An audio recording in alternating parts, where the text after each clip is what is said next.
తొలి దినాల్లో బాప్తీసం తీసుకున్న కొత్తలో చాలామంది చక్కగా ప్రార్థించేవారు. మీలో చాలామంది రక్షణ పొందిన వారు ఉన్నారు.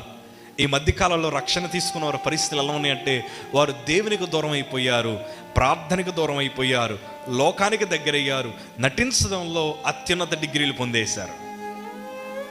భక్తిగా ఉన్నట్లు నటించడంలో ఆస్కార్ అవార్డులు పొందుకున్నారు. దీనివల్ల ఎలాంటి ఉపయోగం కనిపించట్లేదు. పవిత్రంగా ప్రజలకు కనిపించాలని ప్రయత్నం చేస్తున్నారు. ఎదుటి వారికి నేను భక్తిపరుడుగా ఉన్నానని కనిపించడానికి ప్రయత్నం చేస్తున్నారు. క్రైస్తవ జీవితం ఎలా అయిపోయిందంటే, ప్రభువుని మెప్పించేవాడిగా ఉండాలన్న సంగతి మర్చిపోయి, నా పక్కన కూర్చుంటున్న ఆమెకి నేను భక్తిపరుడిని తెలియాలి, నా పక్కన కూర్చుంటున్న అతనికి నేను భక్తిపరుడిని తెలియాలని విశ్వాస జీవితాన్ని అంతా పక్కన పెట్టేసి నటించడం ప్రారంభించారు. ఆ నటన వల్ల ఎంతోమంది ఈరోజు ఓడిపోతున్న వారిగా కనిపిస్తున్నారు. కానీ వాస్తవానికి నిజాన్ని మనం ఒప్పుకోవాలి. కుటుంబాలలో ప్రార్థన ఆగిపోయింది. ఈరోజు మీ కుటుంబంలో ఏదైనా సమస్య వచ్చినా, ఈరోజు మీ కుటుంబంలో